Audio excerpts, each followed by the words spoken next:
Hi, Ryan Manchee with Basis Technologies. I am very excited to be joined by Michelle Wong, CMO of Sprinkles Cupcakes. Michelle, welcome. Hi, thanks for having me. So, Sprinkles makes me happy, and cupcakes are just a happy treat. So I just feel like it's got to be incredible to work for such a great brand that provides happiness to so many people, not just me, but so many people throughout the country. Yeah, Uh, you're absolutely right. Absolutely right. I mean, it's a great business to work in when everyone's happy to have a cupcake. No one's mad when they're walking into a bakery. So it's always a great pleasure to serve our guests with yummy cakes and treats. Yeah, yeah. What do you feel like makes the Sprinkles brand so unique and so special compared to other brands, other bakeries, other confectionaries that are out there? What makes it so unique? Yeah, Sprinkles was born 17, almost 18 years ago. So to have that kind of longevity for such a niche product says a lot about the importance of brand. I think what makes Sprinkles unique is so many things. It's a truly premium product. We only use the best ingredients, and we have an incredible innovation team when it comes to flavors and new product development. And it's just a really great experience. I think the brand is also known for really rooting itself within popular culture. And we've been able to keep that fire burning because it's so much a part of life. We're so fortunate to be a part of celebrations and parties and gifting and all of these wonderful moments in people's lives. So there's a natural sort of emotional connection to us, which is really, I think, supported the longevity of the brand. Yeah, yeah, absolutely. You talk about things like innovation, cupcake innovation. There's new flavors. There's the cupcake ATM, which is just I think a marvelous. What a time to be alive! The fact that a cupcake ATM exists. So thank you for that. What are other areas of innovation that you're thinking about? Is it uh, some of these new product launches that you're talking through?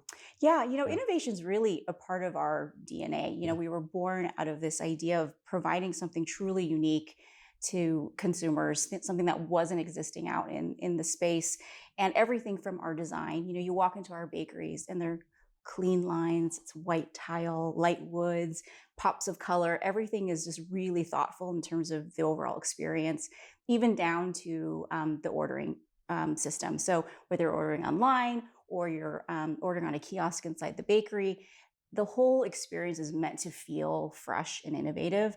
And that obviously carries down to the product. So, we really believe in providing flavors that are really creative and exciting and things that not everyone's doing.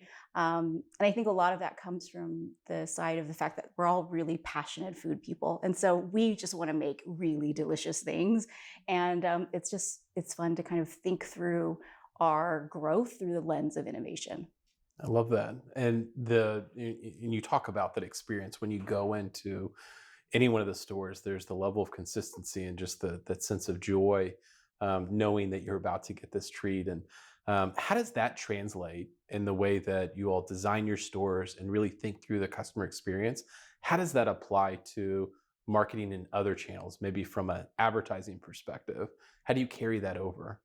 Yeah, we're all about keeping things elegant and simple. And we all know simple is hard and it needs to be a seamless experience. And so, whether you're experiencing us online through our social media or you're seeing us through digital advertising or through many of our partnerships that we build out, it's really about how do we create an emotional connection at the same time. Because when I talk about it being clean and beautiful in the bakeries, it's not austere. It's you definitely feel warmth and joy, and it's about the human connection. Our associates that run our bakeries are incredibly passionate people, and that really comes from the spirit of what Sprinkles is all about. That's great. And I know there's loyalty programs, there's email programs, which is great as an organization. I feel like you all are ahead of the curve that many other organizations that are out there that are uh, running around fearful of, hey, how are we going to be able to more smartly activate our media and connect with our customers? But you all have what I would imagine is a relatively solid list of loyal lists of customers, knowing who's coming in, who are those repeat visitors, who are those, just for special events, things like that. Are you I guess, how are you able to leverage some of that data, some of the insights based upon the customers to be able to remarket to them, whether it's through advertising, whether it's through some of those loyalty programs? How Yeah. have you explored that? You know, data for me is really about using that information to have a purpose. And so for us, really understanding our guest and what their needs are and what their wants are, and how we can provide more to them to sort of make their lives better. We are able to understand if someone's coming into our bakery or ordering from our national shipping platform, if they love our LTO offerings, or if they're a hardcore red velvet person, how can we serve up content and offers or engagement that makes them love us even more. So for me, data is about providing value to your consumer so that there's it feels like there's true care in that relationship between brand and consumer. It's great. How has that data and the growth of it, and getting more smarter, getting more sophisticated with it, how has that better informed some of the opportunities to expand, and to think about growing into new markets, whether it's within the U.S. or even potentially international? Yes, I mean, what's fantastic is, Sprinkles is not as big of a brand as people often believe. We have 24 bakeries across the country, and we hear constantly from people that we want a Sprinkles in this city, we want a Sprinkles in Denver, we Yeah, want all these yeah. things. And we absolutely want to be able to serve more of the community because, again, we really sort of feel like once we're in any particular market, we truly feel like we're part of the community. We know who the locals are, we're part of their celebrations. And to be able to do that on a larger scale is a real joy. So last year we launched domestic franchising. We just opened our first domestic franchise in Riverton, Utah, part of Salt Lake Congratulations. City. Yeah, Very exciting. yeah. And we also are expanding internationally. So very soon we'll be making an announcement about where we're going around the world. So we're sort of thinking like cupcake world domination at this point. I love it. What an ambitious goal, and a goal that I hope you all are very successful Thank with. you. That's exciting. Um, where have you seen new innovations within the advertising space, that part of marketing, that get you really excited, that make you talk to your team, talk to the partners that you work with to want to invest a little bit more, to explore a little bit? What are some of those emerging channels or opportunities? Yeah, it's so funny.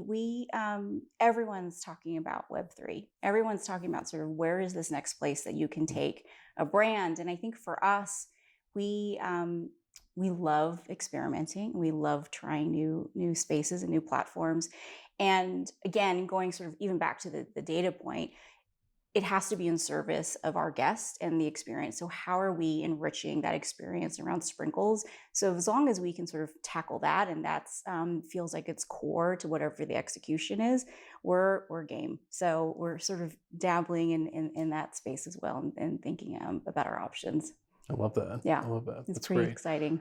Anything on the artificial intelligence front? I feel like that's a big hot topic. Is there an AI component to the worldwide cookie domination? Not yet. Yeah, I think that all of our flavor ideas and product innovation is still coming from a real person, and I think a lot of that too is the care and the passion behind food and wanting to create something that is delicious and amazing and looks great and that you want to eat again and again and share and give to other people. Like all of those pieces, I believe, really come from a real passion and an emotional core as an individual, as part of this brand, this living, breathing brand. And so we'll still keep our hands on that stuff for now. I love it. I love it. There's been a lot of debate amongst CMOs, marketing, um, leadership, and even just C-suite as a whole, of prioritization around maybe more performance marketing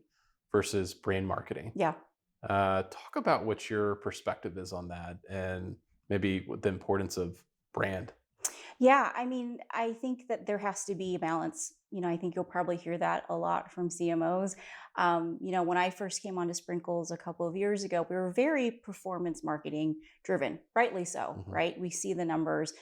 We have a really strong, healthy brand.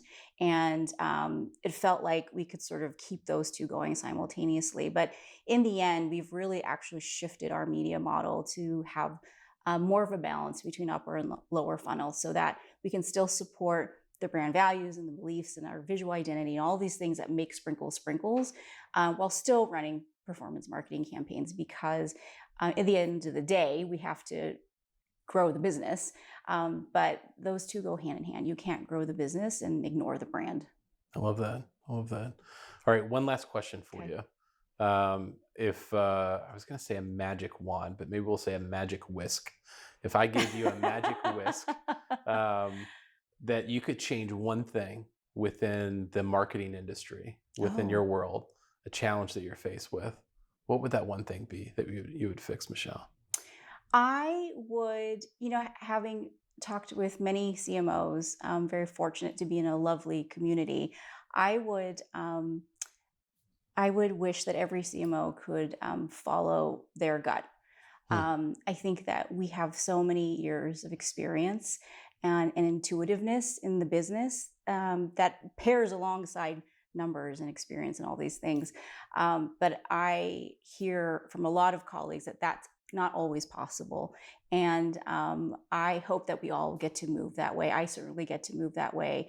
And there's something really freeing about that because instinctually, I think we all know as humans how to connect with one another and how that translates to your brand's business um, is easy to do. I love that. I love that. Well, I think you're talking about gut and kind of focused on that makes me think my stomach It's and time to my eat a cupcake. and my again thinking about a cupcake. So I know what my plans are for the rest of the day. But Michelle, thank you so much for your time. I It's a really pleasure. appreciate your perspective and sharing your insights with us. Thank you so much. Pleasure. Thank you. Thanks.